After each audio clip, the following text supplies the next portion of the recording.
कीड़ा मकोड़ा पेड़ पौधा की पूजा और आरती करे वाली अंधविश्वास की शिकार लेकी हमरा के धमकी दे दिया। हाँ, हम चाहे जौन भी होकी जैसन भी होकी, लेकिन हमरा के ई पता बा कि नाग माता से जे केहू बैर लेला ऊ कबू चैन से न रह सकेला।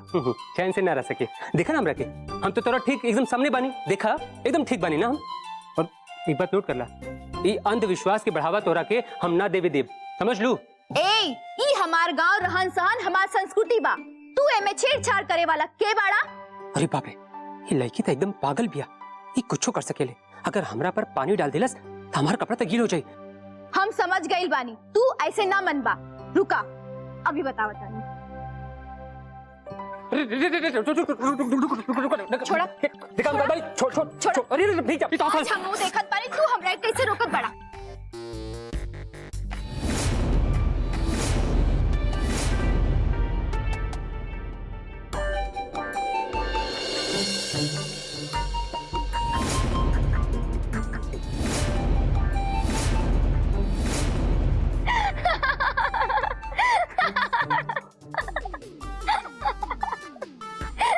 Oh God!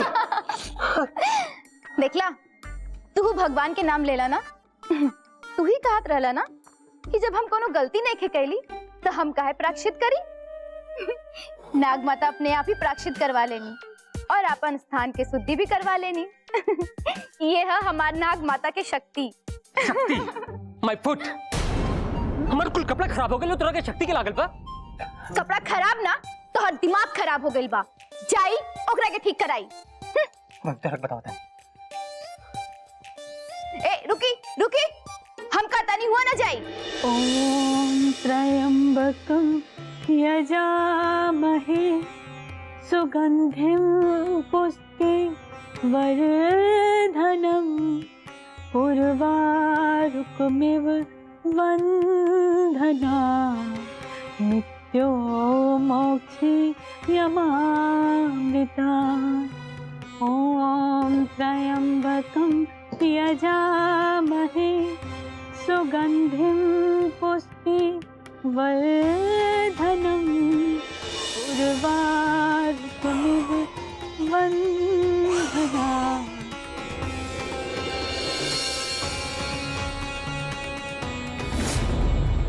हे गरुड़देव, हमारे अनंत की रक्षा करी, ओकरा कुछ ना होके के चाहिए भगवान।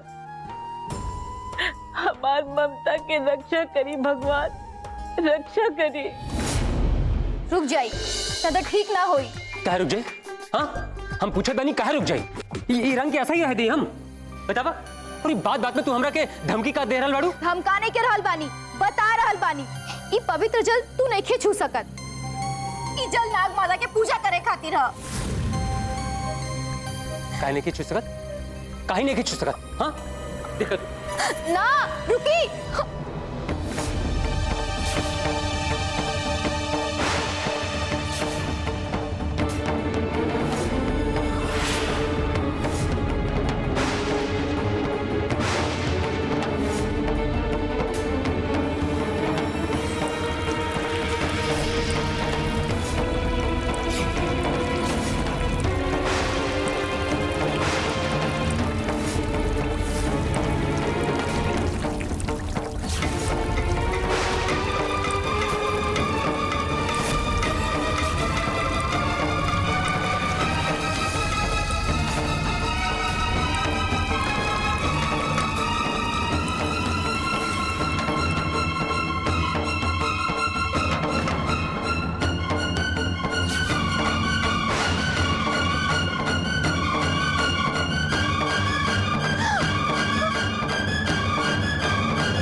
नाग माता क्रोधित मत होगी, और महिमा से अनजान बड़न माँ।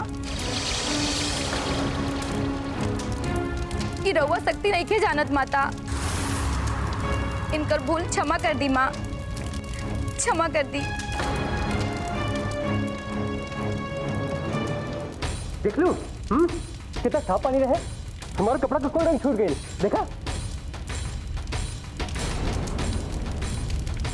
ये पगलेट, ये कितना से बात कर रहा बाबू? हाँ?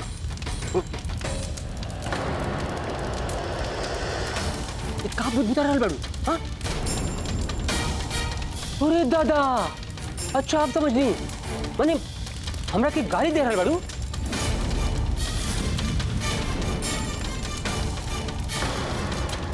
कब है? तू फिर से नाग माता के क्रोध की जगा देला। देखा, नाग माता रुष्ट हो गई बानी। देखा, देखा क्रोध की अग्नि भड़क गई बा। अग्नि? कैसे अग्नि? ये पागल, ये अग्नि ना कोनो जले वाला चीज होकी हो, यही से जल रहा बा। एकरा से ना तोहर नाग माता के गुस्सा से कोनो संबंध नहीं की। तोरा कुछ समझ ना आई, तोहर बुद्धि भ्रष्ट हो गई बा। रुका, अभी तोरा सब समझ में आ जाई। पंडित जी, पंडित जी, पंडित जी, पंडित जी, पंडित जी, पंडित जी, गोविंद चाचा जल्दी आई। गोविंद चाचा जल्दी आई। ए, तू चुप रहा, अभी तोरा कल ठिकाने आ जाई। आवे तो सब लोगन के। सरपंच चाचा, सरपंच चाचा,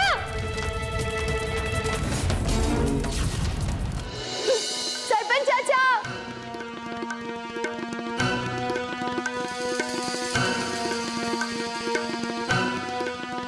का भेल बेटी, नाग माता फिर से क्रोधित काहे हो गई बड़ी? इनके कारण पंडित जी। कि ऐसन का देहला कि नाग माता इतना क्रोधित हो गई? जब से गांव में आइल बाड़न, अब सगुन पर अपसगुन हो रहल बा। एक तो नाग सम्मेलन में विघ्न कर देलन और नाग सम्मेलन रुक गई। हमने के नाग माता के दर्शन भी ना हो पाई। और हद तब हो गई पंडित जी, रउआ कहला अनुसार हम यहाँ स्थान में सिद्धि करे आयल रहे और हुआ ही हमरा के फिर मिल गई। अंत विश्वास करके रखल जल के नीचे गिरा देलन। नाग माता खातिर रखल जल से हमरा मना कैला के बाद भी ई स्नान कई लेलन। इहे से नाग माता क्रोधित में हो गई पानी। अरे ये तो बहुत अनर्थ हो गई, घोर अनर्थ। अरे तू क्या हुआ? हमने के गांव में क्या करे आइल बड़ा? पंडित जी, ये रहुआ ई का हमार तोहार लगा के रखल बाड़न। देखिए, एगो हिंदुस्तानी नागरिक होके के कारण हम हिंदुस्तान में कहीं भी आ जा सके नहीं। ए, तू चुप करा, ज्यादा ज्ञान मत बघारा। जहां भी जाइल जाला वहां का संस्कृति और सभ्यता के ध्यान रखल जाला और ये ओकर सम्मान करल जाला। तू हियां आइल बड़ा तो ये गांव के परंपरा के खिलाफ तू कोई काम नहीं कर सकता। और ये गांव हमनी का हो, यहाँ हमनी का परंपरा चालेला। यहाँ जवन कुछ होई हमनी के परंपरा के हिसाब से होई। देखनी ना सरपंच चाचा, ये ऐसे ने बेकार की बात करत बाड़न। काहे भाई? अरे देखे हुए तो तू पढ़ल लिखल लागत पड़ा, फिर भी मना कैला के बाद से तू माता के जल से स्नान काहे कर लेला? जान बुझ के माता के क्रोध के काहे भड़का देला? अरे एकरा से का बात कर रहा पंडित जी? देखत नहीं खे एकरा के अपने कई गलती का कौनो एहसास नहीं खे, कौनो पछतावा नहीं खे। हमनी से जबान लड़ावता वो अलग। नहीं चला एकरा के हाथ पर बांध देवल जाए। चला। अरे रे, रहुआ लोग ई का करत बानी। अरे छोड़िए हमरा के। ले चलो। छोड़ी। हाँ चलो चलो।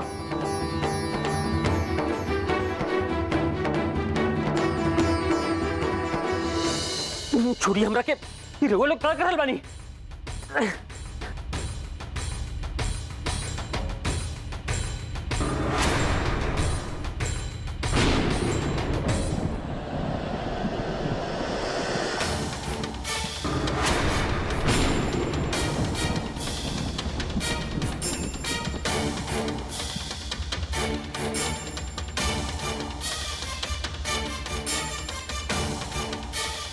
हम अब ही एकर काम खत्म कर देता नहीं।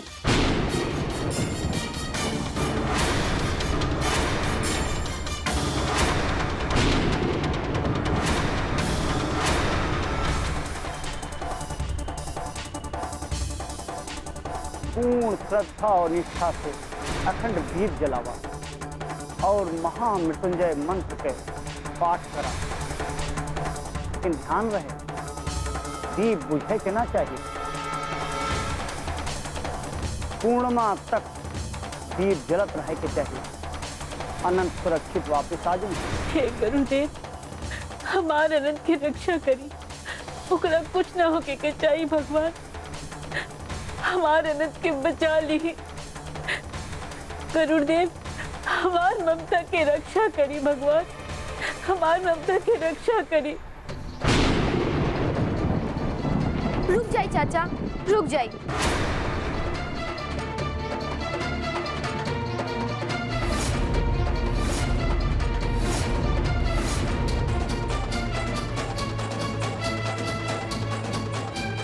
काहे रुकी बेटी? ई माता रानी के क्रोध जगैले बा। माता रानी हमनी के श्राप देश, ओकरा पहले हम एकरा के माता रानी के पास भेज देता नहीं। ना चाचा, इनके मारे के पाप हमने के काहे लियल जाई। और हमने के इनके बारे में कुछ जानत भी नहीं थे। के हमन कहाँ से आई बाड़न, ऐसे तो ये हत्या हो जाई। बिना जनले बुझले हत्या कई ठीक नहीं थी चाचा। इनकर फैसला तो काल पंचायत में ही होके के चाहिए। तो चुप रहा भवानी, तू अब भाई बच्ची बाड़ू। हम ई गांव का सरपंच बानी। हम एकरा खातिर जवन निर्णय लेने बानी वो सब सही हो।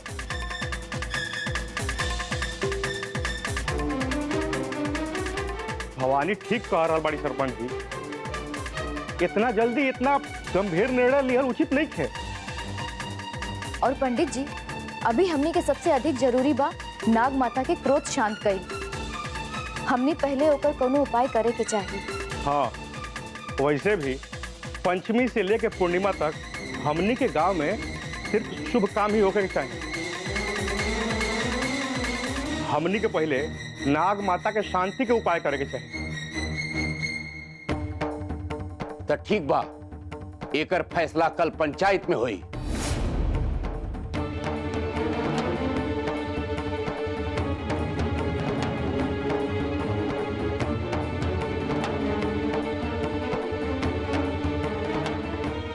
भवानी बेटा, हमनी के माता के क्रोध के शांत करे खातिर जाप करे के पड़ी।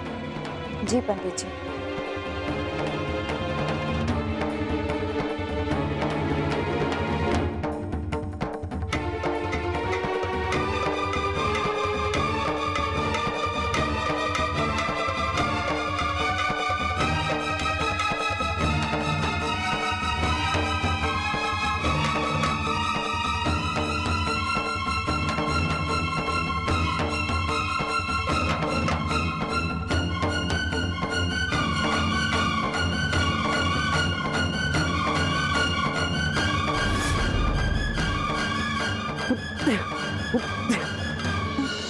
ॐ त्र्यम्बकं यजामहे सुगन्धिं पुष्टिवर्धनम्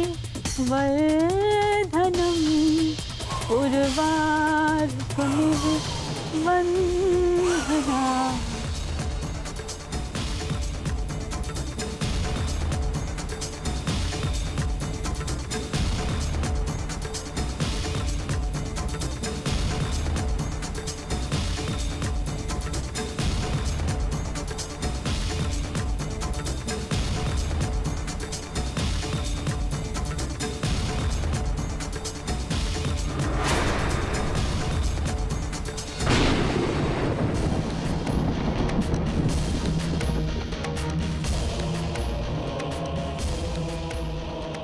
बेमतलब के पूरे गांव वालन के परेशानी में डाल देले बा। कल ही इनकर हड्डी पसली एक हो जाई। ना ना, ऐसे ना होके दिया भवानी बिटिया, चाहे कुछ हो जाए। उनकरा के गांव के बाहर के जाए के रास्ता दिखा दी है। अब जौन भी हुई उनकर भाग्य से हुई। हमहू देखत बानी उनकर किस्मत कहाँ तक साथ देता। माँ रुआ घरे जाई। ठीक बा बिटिया। माँ संभाल के घरे जइहा। ठीक।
गगन तू अनंत चला जल्दी चला यहाँ से। गगन हम नहीं जाए यहाँ से, तू जा।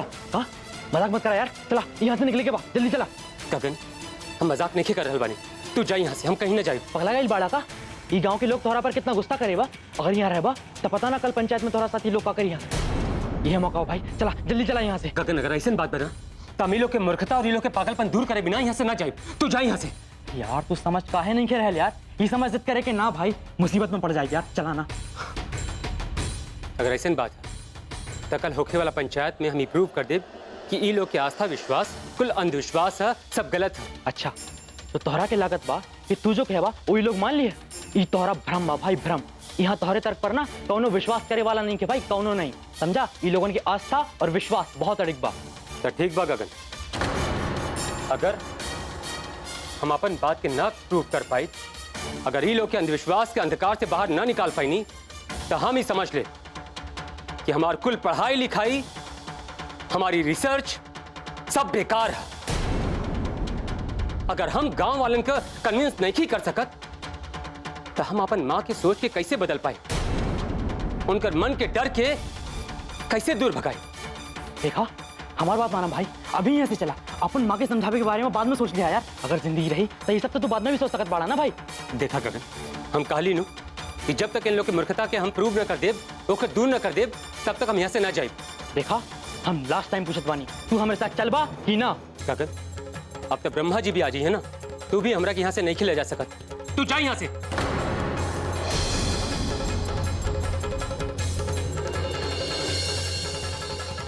गगन क्यों आता, तू जा यहाँ से। देखा तू तू तू पछाड़ मत जा यहाँ से ना, हम अकेले ना जाए, तू हमारे साथ चला।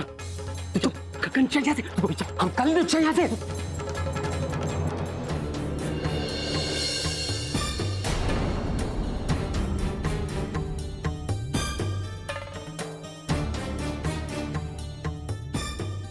ए इतना डरा गईला कि रस्सी खोल के भागल चाहत रहला तू? का भइल? ऐसे तो बहुत बड़ा बड़ा बात करत रहला, ई करब ऊ करब, ए करब ई भइल ऊ भइल। का भइल? पंचायत के नाम सुन के डरा गईला का? ए चल चल चल चल चल चल जा यहाँ से। हम तो आज जैसे ना डरपोक नहीं की, समझ लू। हाँ? सरपंच चाचा, सरपंच चाचा। ए हम लोगन के डर के ना बुलावत रही, तोहारी करतूत दिखावे खातिर बुलावत रहनी। हाँ और वैसे ही रस्सी डांस करे खातिर खोले जाला का? बतावा बतावा। ए तोरे से का? हाँ और वैसे भी तोरा के हर बात बतावल जरूरी नहीं खे, समझ लो। चल जा यहाँ से, जा देखा अपन जान प्यारा बा तो निकल जाए यहाँ से। तक तोहार और तोहार गांव वालन का विश्वास के दूर न कर देना, हम कहीं ना जाए। दोबारा मौका ना मिली, बेवकूफी मत करा, चुपचाप निकल जाए यहाँ से, नहीं तो गांव वाले तोहरा के माफ ना करी है। कहीं ना तोरा से कि हम यहाँ से ना जाए तो ना जाए। और अगर तोरा के लाग रहल बा ना कि हम यहाँ से भागे की कोशिश कर रहल बानी तब फिर से हमरा के बांधा का का बताई का ऐसे का मतलब ई का बांध बांध लागत बा ना भागे वाला पगला गइल बड़ा का तू? पगला गइल बानी पगला गइल बानी एगो पागल के ना हर इंसान पागल ही लागेला मूर्ख कहीं के। हमके मुर्खली ए पगलेट ए कहां जात रू ए पगलेट ए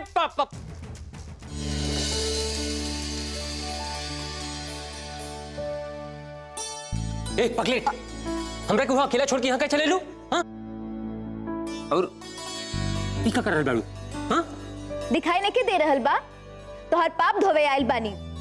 ई चंदन के पानी ह नाग माता पर चढ़ावे से इनके क्रोध शांत हो जाई। देखा देखा ई चंदन के पानी है देखा। Oh my God, not again. It's ridiculous यार। ये कुल पागलपन है। भला ये कुल करे से तो नाग माता के क्रोध कैसे शांत हो जाए? बोला। अब देखा ये जो ना अग्नि जल रहल बना हम बतौले बनी ना कि ये अग्नि वहाँ कुछ होई जले वाला यही खातिर जल रहल बिया। कुछ देर में शांत हो जाए बुझ जाए। इतना अंधविश्वास ठीक नहीं खे। अच्छा अगर ये हमारा अंधविश्वास बा तो जौनी अग्नि माता के स्थान से निकल रहल बा का तो ओकरा के शांत कर सकत बाड़ा? बतावा। Of course I can. अब मने हाँ हम कर सके नहीं अच्छा तो जाई बुझाई। तू रुका देखा तू बस देखा हम क्या करता नहीं।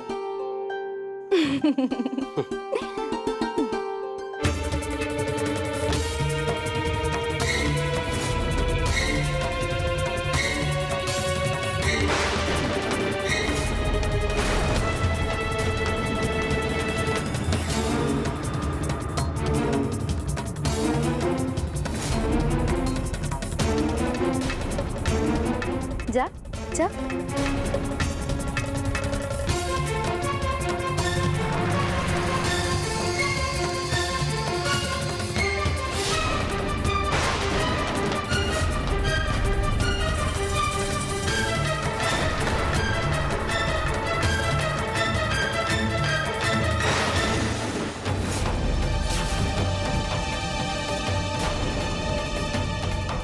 जा जा।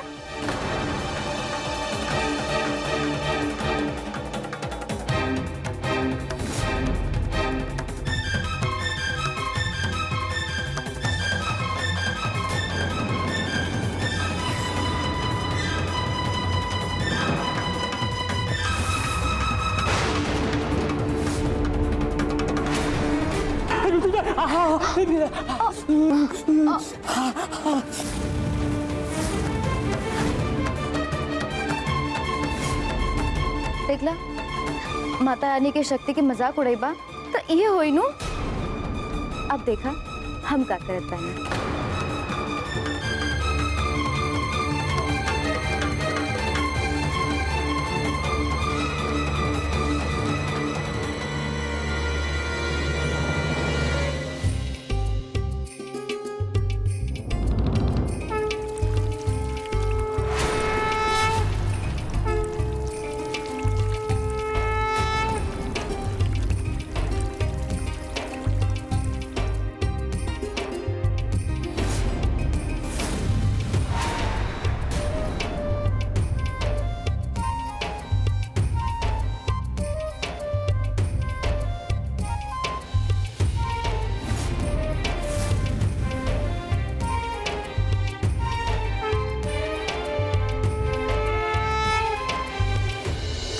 अब भाई माता की शक्ति के अनुभव अभी भी समय बा।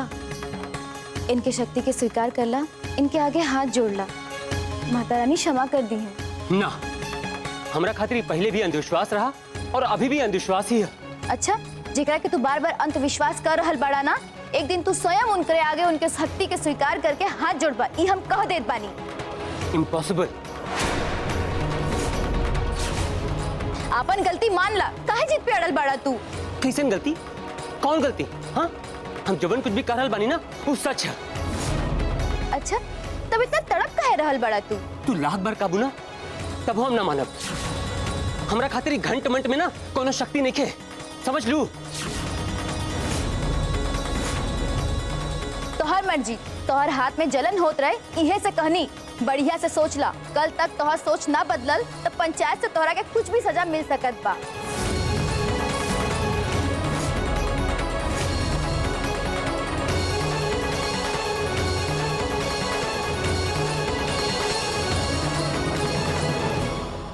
ए पगलेट, ए फिर चल गई छोड़ के।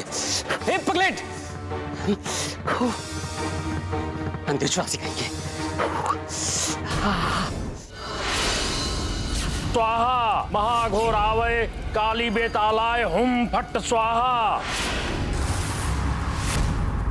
ओम फट स्वाहा।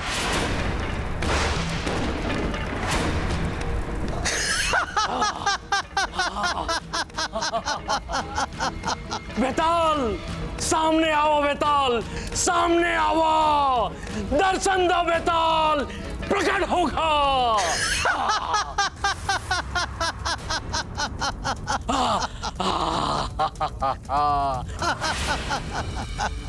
बेताल बोला बेताल, बात बहुत गंभीर बा बेताल, हमारी इच्छा कब पूर्ण हुई बेताल, बोला बेताल। हंसा मत बेताल, बोला। तू लक्ष्य तक पहुंच गई बाड़ा भैरवनाथ, किंतु लक्ष्य तक पहुंच के भी दूर बाड़ा। तब बोला बेताल, हमरा के का करे के हुई? हमरा के नागमणि चाहिए, कोनो कीमत पर नागमणि चाहिए। हम केवल मार्ग दिखा सकत बानी भैरवनाथ, ऐसे अधिक कुछ नहीं कर सकत। काहे बेताल, तू कुछ काहे नहीं खा सकत? उस शक्ति का सामना करे के हमरा पास क्षमता नहीं के भैरवनाथ। हाँ? यदि हम उस शक्ति के विरुद्ध कौनो कोशिश कैनी तो हमारा अस्तित्व संकट में पड़ सकला भैरवनाथ। हाँ? भैरवनाथ, तब पूछा नागमणि हमनी का कैसे मिली? हाँ, नागमणि हमनी के कैसे मिली? मिली ना, हासिल करे के पड़ी। लेकिन कैसे? पूर्णिमा के दिन नाग गांव अग्नि में नागमणि उत्पन्न होखे वाला बा। यदि तू ओकरा के हासिल कर ला तो ऊ मणि तुहार हो जाई। अरे भैरवनाथ खाती कुछ भी मुश्किल नहीं खे, हम कुछ भी हासिल कर सकत बानी, कुछ भी। इतना आसान नहीं खे भैरवनाथ। तब पूछा मुश्किल का बा? हाँ, काहे का मुश्किल बा? नागमणि नाग शक्ति के बंधन में बा, ओकरा के उत्पन्न होकर देखल ही तोहरा खातिर असंभव बा। ई सौभाग्य केवल अग्नि गांव के सौभाग्यशाली कन्या के ही मिलेला। के बाऊ कन्या? पूछा वो कन्या के बा? तू ओकरा के नइखा देख सकत। तो मणि कैसे मिली? जब हम नागमणि के उत्पन्न होत भी नहीं देख सकत और कन्या के भी नहीं देख सकत, तो हमरा वो नागमणि कैसे मिली? एक रास्ता बा। वो का? जवन क्षेत्र में नागमणि के उत्पत्ति हुई ऊ आदिवासी क्षेत्र है। केवल वहाँ के मुखिया के नागमणि तक पहुँचे के रास्ता मालूम बा। अगर पूछ सकत बाड़ा तो पूछ ला उनकरा से।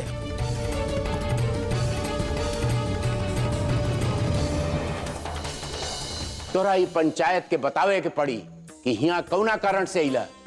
यदि तू कारण ना बतैबा तो ई पंचायत मान ले कि तू हिया चोरी कैला के इरादा से आयल रहला और हमनी के तोरा के पुलिस के हवाले कर दियल जाई। रउआ लोग ई कैसे मान ले कि हम यहाँ चोरी करे खातिर आयल रही? काम रउआ लोग के चोर नजर आ रहल बानी? ता तू चोर ना हुआ तो अकेले मंदिर में हवन करे आई रहा लगा। पंडित जी, ये लड़की हमार कैमरा फेंक दिले रही, हम वही के ढूंढे खातिर गली रही। लेकिन तोहरा ई गांव में आवे का जरूरत ही काहे रहल? हम सुनले रही कि गांव में नाग सम्मेलन होखे वाला बा, बस हम उहे के देखे खातिर आयल रही। अच्छा, तब तो तारा इहो पता हुई कि नाग सम्मेलन में नाग देवी या देवता आवेला। बोला पता रहे ना। आज जब तारा ई पता रहे तो जानबूझ के फोटो काहे खिंचलो? ये बहुत बड़का अपराध होला। यही से भवानी तार कैमरा छीन ले ली। इतना सब होते हुए भी तू कैमरा लेवे ई गांव में वापस आ गईला। अब अइला त अइला, अब मंदिर में प्रवेश भी कर देला। हमरा के समझ में नहीं आवत कि रउआ लोग सांप के देवी देवता कैसे मानेला?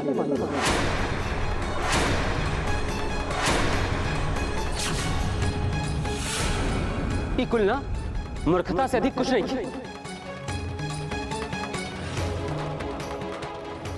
ए, खबरदार, एकरा आगे एक शब्द मत बोली है। काहे ने बोली सरपंच जी? का हम रउआ लोग जैसन अंधविश्वासी बन जाई? रउआ लोग जैसन सांप के पूजा करी,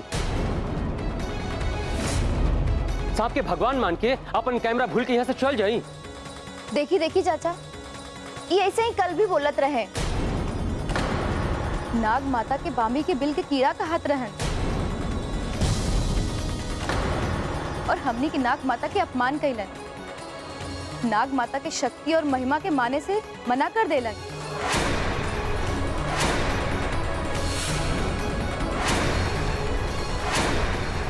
अरे का बताई, इनका तो कभी माफी ना करे के चाहिए। हाँ, हम का इनकरा के तो नाग माता भी कभी माफ न करी। तू ओ समय अगर हमरा के ना रोकले रहतू तब हम इनकर किस्सा खत्म कर देले रहती। तू स्वयं अपना आंख से नाग सम्मेलन देखला तब वो तारा भरोसा ना भाई। अरे तू नास्तिक हुआ का भाई? पंडित जी, यहाँ नास्तिक और आस्तिक की बात नहीं खे। हम जौन कुछ भी कह रहल बानी वो बिल्कुल सच कह रहल बानी। का सच बा? हमनी के आस्था विश्वास से बढ़ के कोनो सच बा का? या फिर तू जानबूझ के हमनी के आस्था विश्वास के मजाक उड़ावे के चाहता रह? पंडित जी, रउआ लोग समझ नहीं की रहल। समझ तो तू नहीं खा रहल। अगर ये नाग सम्मेलन सच ना रही तो एक ही दिन नाग देवी और नाग देवता कहे अइतन? बोला। देखिए पंडित जी, सच तो यह है कि रउआ लोग के विश्वास के आधार शास्त्र और पुराण है, जबकि शास्त्र और पुराण का कोनो वैज्ञानिक सच ना हो खेला।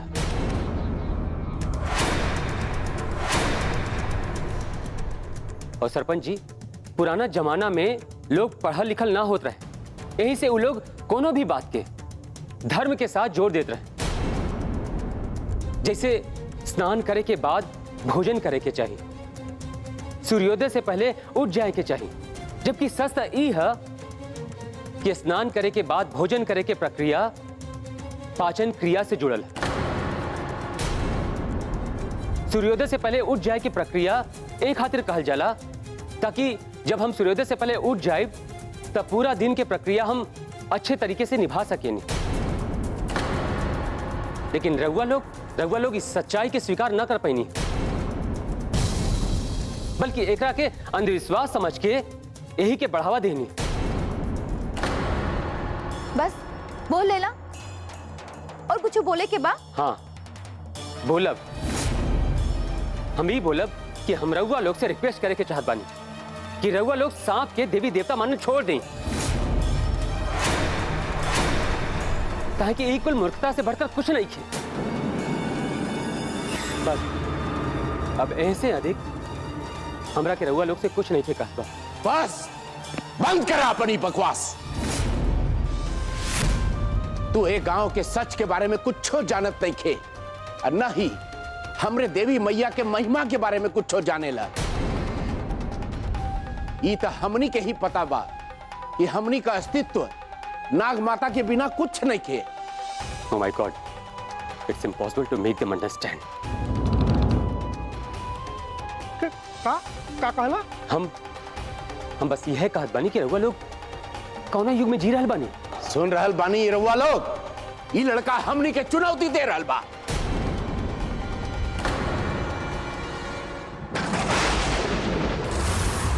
तू अपना बेतुका बात से पूरा गांव के भ्रमित कर रहा बड़ा।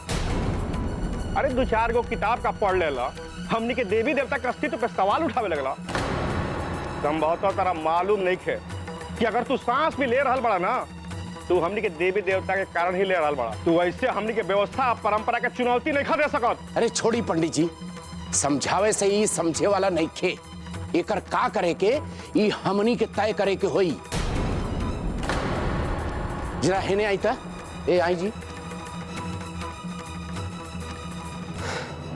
हमरा के तो लागता पंडित जी, ये हमनी के गांव में नागमणि का राज जाने खातिर तो नहीं आइला। अब तो हमरो यही लागत था कि अगर एकरा के छोड़ दिल गई तब पूर्णिमा तक और लोग के लेके आ जाए। तो का करेगे?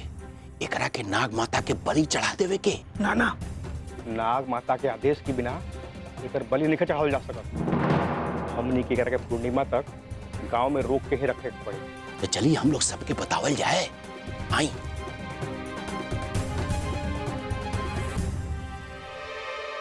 हमनी के मालूम बा कि तू हमनी के गांव में गड़बड़ी पैदा करे आइल बड़ा, और जौन तू साइंस वाइंस के बात कर रहा बड़ा ना कि हमनी के आस्था और विश्वास से बहुते पीछे बा। अब तू जौन हमनी के देवी के महिमा पर सवाल उठेले बड़ा ना, तो हमनी के निर्णय ले बानी जा कि जब तक देवी के महिमा तारा समझ में नहीं आ जात तब तक तू यही गांव में रहबा।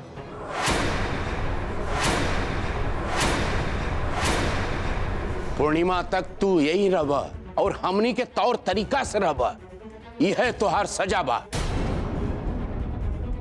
और ये सुनी, यहाँ रहला के दौरान हमनी के पूजा परंपरा पर तोहरा के एक भी शब्द बोले के नहीं खे। और अगर तू हमनी के आस्था और परंपरा का तनिको मजाक उड़ैला तो वही क्षण तोहार गर्दन धड़ से अलग कर देवल जाई।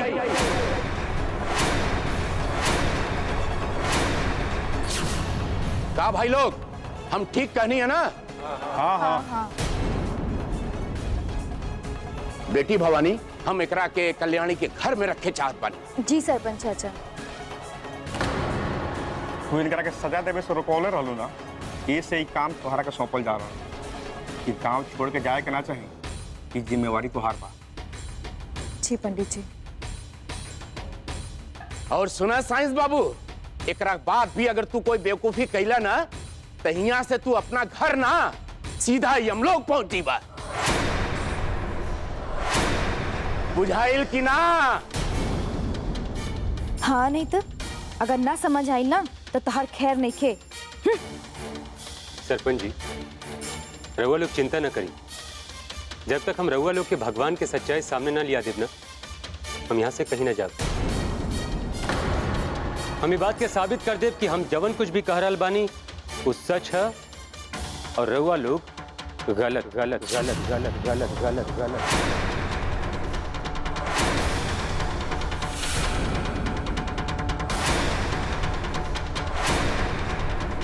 कम से कम इस जन्म में तो तू साबित ना कर पाईबा। इहे से बेहतर होई कि तू अपन जान के फिक्र करा। के लिए ही हम आजा। जान लिहल इतना आसान नहीं खे, और शायद रउआ के पता नहीं खे कि केहू के जान लिहल एको अपराध है। का अपराध बा का ना, एकर हिसाब किताब बाद में होई। तारा के जिंदा छोड़ दियल गई, एकरा के अपन सौभाग्य बनाओ। भवानी बेटा, ले जाएं का के? जी पंडित जी। चलिए सरपंच जी। आई जी, आई।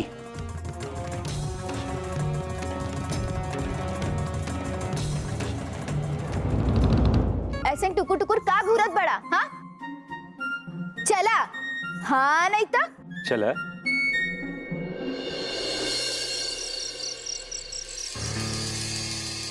कहा बा तोहार मुखिया?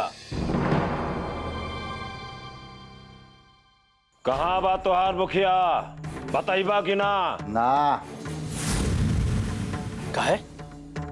हमनी पर तारा लोग के कोनो संदेह बा? हाँ बा संदेह।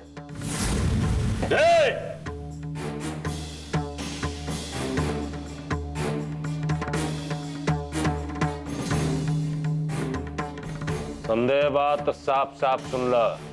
हमनी के वो नागमणि के देखे के बा तो हर मुखिया वो मणि के राज जानत बा। ऐसे हमनी के ओकरा का पता चाहिए। हमनी के वो नागमणि चाहिए। नहीं खे हो सकत, कभी नहीं खे हो सकत।